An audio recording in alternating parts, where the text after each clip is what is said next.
So, hello everyone, welcome to Maneuver podcast session. So here I'm here with one more success story to share with you, which will helpful for you to understand the strategy of the student, how they are preparing for this MH Law CET 5 year, and try to understand the complete preparation journey with Rupesh Jha. So Rupesh Jha, how are you? I'm fine, sir. So your marks is 112, right? Yes, sir. Okay, so you are Maharashtra student or out of Maharashtra student? Sir, I'm Maharashtra student. I live in Mumbai, but currently I'm in Bhopal, sir. Okay. So first of all, congratulations for your marks and your success. Thank you so much, sir. And just share your educational background and why you want to make your career in a law. So basic brief introduction. Sir, I had a keen interest in law. Sir जब मैं 9th में था तब sir inclined था towards law. In 10th, sir, like I scored 75%. And sir, 11th or 12th में for some reason I took science. And 11th और 12th मैंने science से पास किया था सर. 85.5% थे मेरे 11th और इन 12th. उसके बाद सर मैंने मतलब इंजीनियरिंग फील्ड में भी ट्राई किया, बट सर इंटरेस्ट लॉ में था तो मैंने फिर वो छोड़ के फिर मैं अभी लॉ फील्ड में अभी एंट्रेंसेस दे रहा हूँ सर. तो अभी सीईटी और बाकी जो लॉ एंट्रेंसेस थे वो भी अभी अपीयर किए हैं. So after law it means law complete होने के बाद मतलब किस फील्ड में करियर बनाना है आपको, क्योंकि बहुत सारे स्टूडेंट का ऐसा होता है कि they are planning for judiciary service या फिर यूपीएससी व्हाटएवर. सर यूपीएससी की तरफ थोड़ा इंक्लाइंड हूँ सर, बट मेजरली मेरा इंटरेस्ट सर कॉर्पोरेट लॉ है ना वहाँ थोड़ा ज्यादा कॉर्पोरेट लॉ. यस. ओके. सो कोई फैमिली से लॉयर है या फिर कोई फैमिली में ऐसा? नो सर, मैं first generation lawyer. Okay, first generation lawyer. So ठीक है. सो कोई जो कॉलेज जैसे अब लोगों का होता है ना GLC ILS, so your dream college? Sir मेरा dream college sir like from Mumbai, और मुंबई वालों का तो सर जीएलसी होता है, तो मेरा भी सर जीएलसी है सर. लेकिन then too sir GLC ILS and Jitendra Chauhan is also. हाँ सर. या. ठीक है. So nice. So now come to the study part. So कभी से आपने स्टार्ट किया था एमएच लॉ सीईटी 5 ईयर के लिए? सर एक्चुअली मैंने प्रीवियस ईयर भी अटेम्प्ट किया था, बट उतने अच्छे मार्क्स नहीं आए थे. तो एक्चुअली सर अगर देखा जाए तो 2022 से ही मैं प्रिपेयर कर रहा था. एंड उसके बाद सर एकदम लाइक कोर जो करते हैं अभी मैं जनवरी से स्टार्ट किया था. लाइक सर 5 to 6 months की प्रिपरेशन थी. मतलब फुल कंसंट्रेशन से आपने जनवरी से स्टार्ट किया था? Yes sir.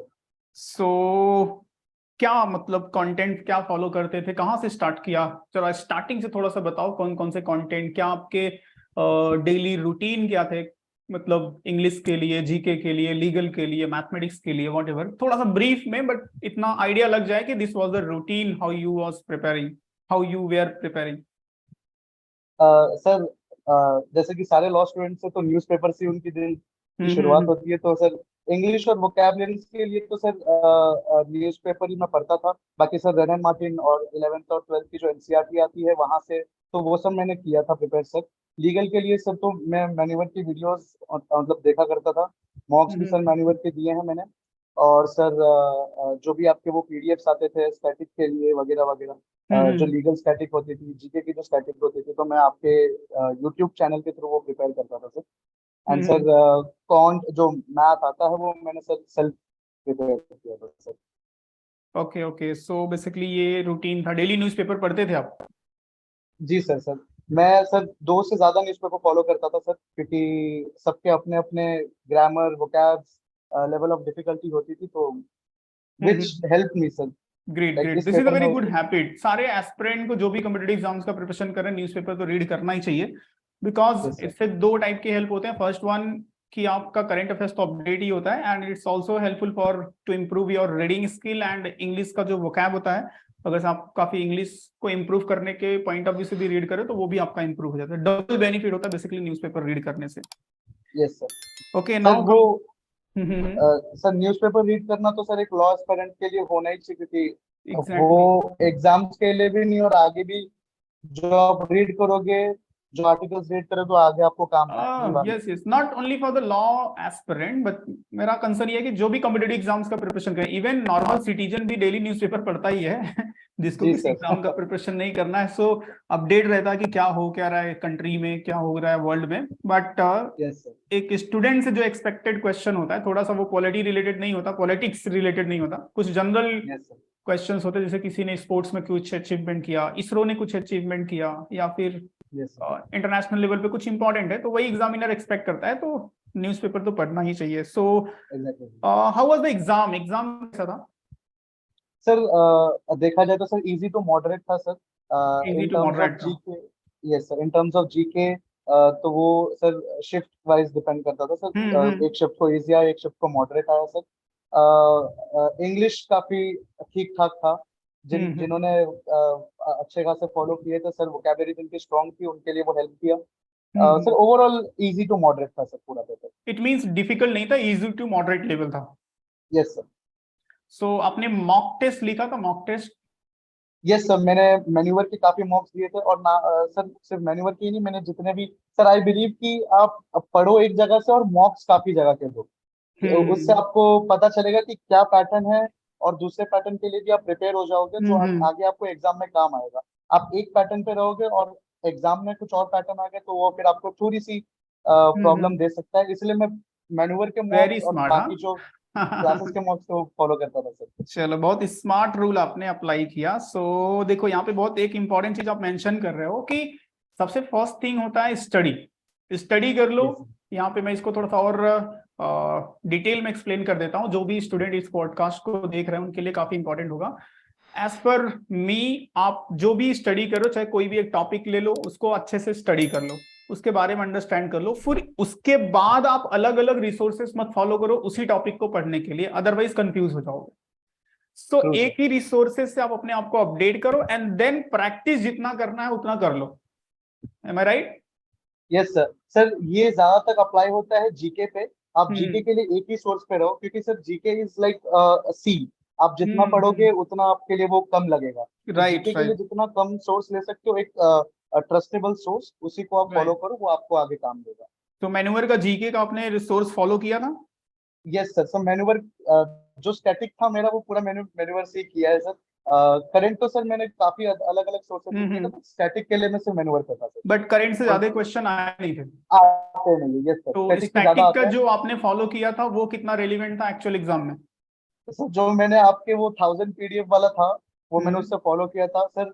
अबाउ 5 क्वेश्चन आपके वो पीडीएफ से ही आए थे, तो जब मैंने देखा तो मैं खुश हो गया था कि जो चीज मैंने पढ़ी थी, प्रैक्टिस की थी, वही आई है, तो वो तो बोनस मार्क्स ही मिल गए मुझे। और सर हम्म। बाकी भी मैंने जो किए थे, कहीं ना कहीं वो स्टैटिस्टिक आए एग्जाम में सर, मैंने वो लास्ट मोमेंट पे भी मैंने कुछ 50 क्वेश्चंस के एक सीरीज चलाया था, हिस्ट्री से, पॉलिटी से, उसको भी आपने हाँ फॉलो सर। किया था?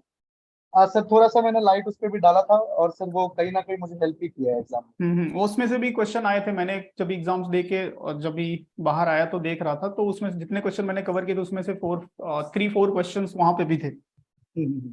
सो बेसिकली आपके लिए डिफिकल्ट सेक्शन कौन सा रहा? सर मेरे लिए थोड़ा डिफिकल्ट होता है एनालिटिकल सेक्शन, बाकी सारे सर मेरे हम्म लिए तो इजी था। एनालिटिक्स में सर थोड़े दो चार क्वेश्चन ऐसे थे जो थोड़े लेंदी थे, जो थोड़े हम्म। डिफिकल्ट आए। बाकी सर ओवरऑल सर मुझे इजी लगा था सर। ओवरऑल आपके लिए इजी मॉडरेट ही था, मतलब एनालिटिकल रीजनिंग वाज डिफिकल्ट? जी सर। एक्चुअली एनालिटिकल रीजनिंग थोड़ा सा डिफिकल्ट रहता भी है, बट आई थिंक इस साल कोई बहुत ज्यादा डिफिकल्ट नहीं आया था। हाँ सर, इजी आया था। मैं दो चार क्वेश्चन जो थे थोड़े लेंदी थे, जो बहुत हम्म। बच्चों को कंफ्यूज कर दिए होंगे। ओके, टोटल ओवरऑल मॉक कितने अटेम्प्ट किए थे आपने? सर मैंने अबव 50 मॉक्स अटेम्प्ट किए हैं। 15? और मैंने 50 सर। 50? ओके, अदर मॉक भी आपने क्लियर किए थे सब? यस सर, मैन्यूवर के सर मैंने पूरे 20 मॉक्स अटेम्प्ट किए हैं सर, जो मैन्युअल आपके के मॉक सेक्शन। में हाईएस्ट मार्क क्या था आपका? Sir I was scoring 108, the जो टॉप पे था मेरा हाईएस्ट मार्क्स। हम्म। और सर एवरेज में 105 टू 108, समटाइम्स 100, 106, ये सब स्कोर आते थे। जब भी फर्स्ट मॉक अटेम्प्ट किया था तो कितना मार्क्स था? सर 98 आए थे जब मैंने पहला अटेम्प्ट किया, तो मुझे तो थोड़ा काफी बेटर था, बहुत कम इंप्रूवमेंट हुआ, मतलब 98 से 108 ओनली। हाँ सर। अ, सर थोड़ा ज्यादा मतलब मैन्युअर के थोड़े टफ आते थे मॉक्स, तो थोड़े हाँ, उसके लिए। क्योंकि ग्रेजुअली जो मॉक होते हैं मेनूवर के, वो आफ्टर 1 2 3 उसको इस तरह से डिजाइन किया गया कि मॉक जैसे जैसे आप नेक्स्ट अपीयर करते जाओगे वो मॉक का लेवल भी इंक्रीज होते जाएगा। Yes sir. तो जितने भी पॉडकास्ट मैंने लिए उसमें सारे स्टूडेंट का मार्क्स इनिशियल स्टेप पे 60 70 था, बट ग्रेजुअली 15 20 तक जाते जाते उनका मार्क्स मोर देन 100, मतलब 105 108 ऐसा हो गया था एक्चुअल, यस मतलब सर। मेन्यूअर के मॉक में। और उनका एक्चुअल एग्जाम में नियर बाई 160 20 23 25 इस लेवल तक उनका एक्चुअल मार्क में पहुंचा। इट मींस मेन्यूअर के मार्क्स से कंपेयर करेंगे तो 10 to 15 मार्क्स एक्स्ट्रा मिला था। Yes sir, of course sir. अगर सर नॉर्मलाइजेशन अगर ना देखें तो सर हम्म एक्सपेक्टेड मेरा भी स्कोर सर 125 के अराउंड था, जो कि आपके हम्म। मॉक से प्लस 15 मार्क्स ही थे। राइट तो राइट। उस हिसाब से। ये नॉर्मलाइजेशन की वजह से थोड़ा सा प्रॉब्लम हो जाता है बट सर किसी। बेनिफिट भी है सर, कट ऑफ भी थोड़ा कम चला जाता है उसके हाँ उसके हाँ से। हाँ। Right right right. Okay, yes so nice to talk to you. And any important point you want to mention for the aspirant, those who are planning for the next year, जो इस podcast को देख रहे हैं and they want to learn from you, कि आप कुछ उनको ऐसा important magical tips बताओगे which will be helpful for them. So guys, आपको टेंशन नहीं लेना है, हम्म चिल रह के आपको प्रिपेयर करना है सबसे पहली बात। क्योंकि आप जितना नर्वस रहोगे भूलने के चांसेस उतने होते हैं। सीईटी एक ऐसा पेपर है जहाँ पे आपको मेंटली स्ट्रांग रहना पड़ेगा। आप राइट। जितना याद रख रहोगे वो आपको आगे काम आएगा। जीके के हम्म लिए ज्यादा टेंशन ना लो, एक सोर्स पे डिपेंड करो और वही आपको आगे काम करेगा। इंग्लिश के लिए आप काफी ज्यादा बुक्स पढ़िए, अपनी हम्म। वोकैबुलरी और ग्रामर स्ट्रांग करिए, क्योंकि सीईटी एक ऐसा पेपर है जो ग्रामर और वोकैबुलरी पे ज्यादा फोकस करता है, तो वो आपको हेल्प करेगा। एनालिटिक्स के लिए सर फॉर्मूला जो उसके होते हैं, क्लॉक हम्म हो गया, कैलेंडर हो गया, उन सब के जो फॉर्मूलाज होते हैं उस पे थोड़ा आप पकड़ बनाइए, जो आपको आगे काम करेगा। एंड सर मैथ्स एक ऐसा सेक्शन है जो आप छोड़िए मत, क्योंकि वो एक टर्निंग पॉइंट बना देता है। अगर आप राइट मैथ्स अच्छे से करते हो, अगर आप उसमें अच्छा स्कोर करते हो, तो आपके चांसेस टॉप करने के ज्यादा होते हैं। Right right. सो सर यही जो पॉइंट्स है, जो मैं एक्सपीरियंस है सर मेरा, वो मैं कन्वे किया सर। Correct correct. सो काफी इंपॉर्टेंट पॉइंट आपने मेंशन किया। फॉर एग्जांपल मैथ सेक्शन को ओनली 10 मार्क्स मान के नहीं छोड़ना है, उसको भी उतना ही इंपॉर्टेंस देना है। और इजी भी आते हैं, out of 10 5 to 7 question is very easy.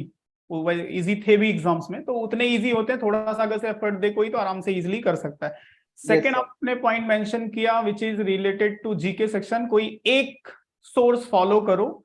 I will also suggest कि मल्टीपल सोर्स फॉलो करते हो तो आप कंफ्यूज हो जाते हो, क्योंकि जीके अपने आप में एक वास्ट सेक्शन है। तो I will suggest yes sir. Only one section he follow करो, उसके बाद प्रैक्टिस क्वेश्चन जितना हो सके उतना करो। And yes sir. By the way vocab and grammar rule तो आप विद इन द टाइम कर सकते हो, बट वोकैब के लिए एक एक थोड़ा सा पीरियड, एक टाइम पीरियड लेके पहले से इंप्रूव करते रहो। If you are targeting such type of competitive exam, चाहे लॉ सिटी 3 years हो 5 year हो, वॉट एवर कोई भी कॉम्पिटेटिव एग्जाम हो, इंग्लिश सेक्शन के लिए vocab is very important. And word power made easy काफी अच्छी बुक है, उसको आप यूज कर सकते हो और एक लॉन्ग टाइम से थोड़ा सा धीरे धीरे उसको प्रिपेयर करते रहो। After that I yes sir. Don't think कि काफी प्रॉब्लम्स होता है। By the way sir legal के लिए सर अपने प्रिंसिपल स्ट्रांग रखिए। लीगल तो सर वही है, आप अपने जितने प्रिंसिपल अपने स्ट्रांग रखेंगे वो आपको काम। राइट राइट, लीगल के लिए प्रिंसिपल आपका बेटर होना चाहिए। Yes sir. Okay, so these all are the suggestion from the Rupesh. So Rupesh ने काफी अच्छे पॉइंट भी मेंशन किए, आप उनके स्कोर को भी देख सकते हो, उनके प्रिपरेशन जर्नी को भी आपने समझा तो काफी कुछ लर्न कर सकते हो इनके प्रिपरेशन स्ट्रेटजी से। एंड बाय द वे जो हमने पॉइंट यहाँ पे डिस्कस किया फॉर द एस्पिरेंट, ये जो भी नेक्स्ट ईयर के लिए प्लान कर रहे हैं तो इसको फॉलो करें डेफिनेटली। कोई भी बहुत डिफिकल्ट ऐसा एग्जाम नहीं है, बट एक कंसिस्टेंट वे में कोई भी प्रिपेयर करे राइट मटेरियल के साथ तो डेफिनेटली आराम से अच्छा स्कोर कर सकता है एंड जीएलसी आईएलएस जैसे कॉलेज को आराम से कन्वर्ट कर सकता है, चाहे वो महाराष्ट्र स्टूडेंट हो या फिर आउट ऑफ महाराष्ट्र स्टूडेंट हो। Right. Yes sir. Sir after all sir, intensity आपके लिए एक दो दिन काम करेगी, बट कंसिस्टेंसी हमेशा काम आएगी।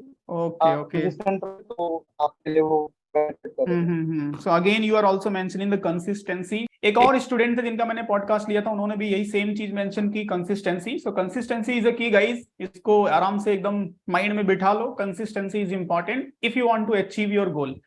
Okay, so thank you Rupesh to come here and share your experience with our future student जो इसको देख रहे हैं। एंड जो इस प्लानिंग कर रहे हैं JLC ILS या फिर टॉप लॉ कॉलेजेस को कन्वर्ट करना, तो उनके लिए काफी हेल्पफुल रहेगा. So wish you all the best for your future and whatever the college you are targeting. So just आपको एडमिशन मिल जाए उसमें.